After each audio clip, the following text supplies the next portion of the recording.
Un policier répond à un appel au 911 et découvre un jeune garçon qui vit dans une caravane et n'a pas mangé depuis 3 jours.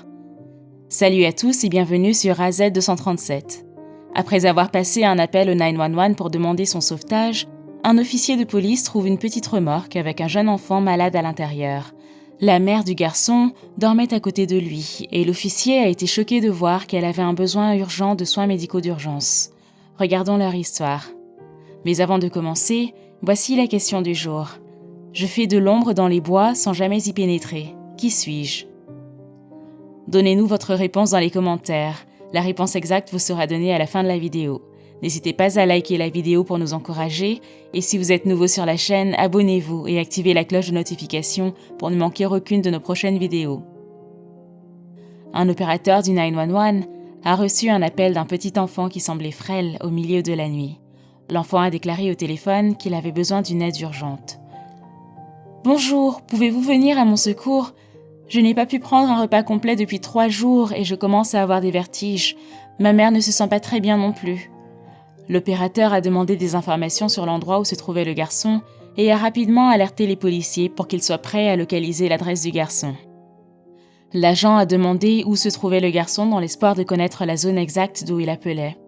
Le garçon a dit à l'agent qu'il avait trouvé des pièces de monnaie qu'il avait trouvées autour de la caravane pour passer l'appel vers la cabine téléphonique. Le garçon a dit qu'il avait besoin d'une aide d'urgence car il ne savait pas combien de temps il lui restait à lui et à sa mère, car elle était déjà très faible. Le répartiteur au téléphone lui a assuré que l'aide était certainement en route. Il lui a dit de retourner à la caravane et d'être patient jusqu'à ce que la police arrive pour offrir son aide. Jason Parker, un officier, a été dépêché sur les lieux en quelques minutes. Alors qu'il accélérait en direction de la caravane, il s'est dit « J'espère que ce n'est pas encore un de ces appels bidons. » C'était une routine normale pour Jason Parker, alors il n'y a pas prêté attention. Dès qu'il est arrivé, il a frappé à la porte de la caravane et s'est présenté. L'officier Parker est sur les lieux en réponse à un appel au 911. Y a-t-il quelqu'un à la maison? Personne n'a répondu, mais il pouvait entendre une voix tremblante venant de l'intérieur. Lorsqu'il est entré, il a remarqué un petit garçon faible, allongé sur le sol, se tenant le ventre. Le jeune homme a dit « Aidez-moi ». L'officier Parker s'est rendu compte que le jeune n'était pas seul lorsqu'il s'est déplacé plus loin à l'intérieur. Une jeune femme dormait sur un petit matelas abîmé. Il a crié « Madame !» dans le but de la réveiller. Il a décidé de vérifier son pouls puisqu'elle était silencieuse. Il était lent et faible. « Quel est ton nom, jeune garçon ?» Le jeune garçon a répondu subtilement qu'il s'appelait Adam et que sa mère s'appelait Lisa. L'agent Parker l'a ensuite interrogé pour savoir depuis combien de temps sa mère et lui étaient dans cette situation et ce qui s'était exactement passé. Le garçon a répondu que sa mère a perdu son emploi à l'usine en raison d'une réduction de personnel il y a 4 jours et qu'ils n'ont pas pu manger ces 3 derniers jours car sa mère n'avait plus de source de revenus. Le garçon s'est mis à sangloter. « Ma mère est fragile et ne sort plus du lit. Elle a besoin de manger et d'être soignée à l'hôpital. » L'agent Parker a compris à ce moment-là qu'il devait agir rapidement. Afin d'amener Lisa à l'hôpital, il a demandé une assistance médicale. Adam a accompagné l'agent Parker dans sa voiture de patrouille pendant que l'ambulance s'en allait avec Lisa, transportée dans une civière. « Adam, ta mère va s'en sortir. » Il a rassuré le jeune homme qui avait peur. Un diagnostic de malnutrition a été posé par les médecins qui pensaient qu'elle s'alimentait mal avant même de perdre son travail. Ils lui ont conseillé de rester à l'hôpital jusqu'à ce qu'elle se remette complètement et retrouve ses forces. Adam a demandé quel serait son sort pendant la période où sa mère serait à l'hôpital. L'agent Parker lui dit alors qu'il y a des travailleurs sociaux qui peuvent le placer temporairement dans une famille d'accueil et qu'il pourra voir sa mère quand elle ira beaucoup mieux. Adam a commencé à pleurer à ce moment-là. « Une famille d'accueil ? Je refuse d'être envoyé là-bas, » a-t-il dit. « S'il vous plaît, officier Parker, faites quelque chose. » L'agent Parker, qui était célibataire, a compris qu'il pouvait s'occuper du jeune pendant les semaines où sa mère serait à l'hôpital. Lorsqu'il a demandé aux travailleurs sociaux si c'était possible, ils ont répondu par l'affirmative et ont commencé à réunir les documents nécessaires. Il a pris la décision d'amener Adam au restaurant pendant qu'il attendait la paperasse. « Tu dois avoir faim, que dirais-tu d'un bon dîner au restaurant ?» demanda-t-il auprès du jeune homme. Adam s'est accroché au bras de l'officier Parker et a murmuré « Merci, c'est comme si nous nous connaissions depuis des années. » Ce geste a brisé le cœur de Parker et l'a laissé se demander pourquoi il ne s'est pas marié et n'avait pas eu d'enfant à lui. Afin qu'Adam retrouve progressivement ses forces et sa vitalité, l'agent Parker et Adam ont pris un repas équilibré, composé de protéines, de glucides et de légumes. Au moment où ils ont terminé leur dîner, le jeune enfant se sentait beaucoup mieux et s'est exprimé. Il a dit que lorsque son père les a abandonnés alors qu'il était enfant, il n'y avait toujours eu que lui et sa mère qui habitaient dans la caravane. Il allait souvent à l'école et en revenait et attendait que sa mère rentre à la maison alors qu'elle travaillait à l'usine. Malheureusement, une réduction du budget à l'usine, où sa mère travaillait et recevait une allocation pour prendre soin de leur famille de 2 personnes, a entraîné son licenciement, et ils se sont retrouvés sans argent supplémentaire pour acheter même les produits alimentaires les plus basiques.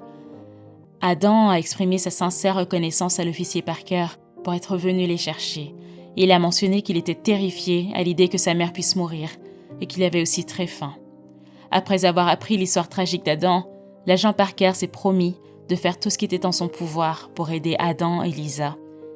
Il a été autorisé à ramener Adam chez lui ce jour-là, après avoir été accepté comme père d'accueil d'Adam, ce qui a été découvert lorsqu'ils sont retournés plus tard à l'hôpital pour voir comment allait Lisa. Adam a dit au revoir à sa mère et lui a assuré qu'il reviendrait le lendemain.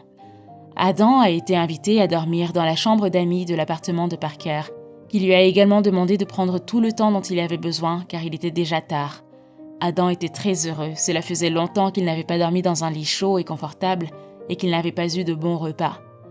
Parker a préparé le petit déjeuner le lendemain matin pour Adam et sa mère Lisa. Il avait toujours aimé cuisiner et était heureux d'avoir enfin des invités avec qui partager ses repas.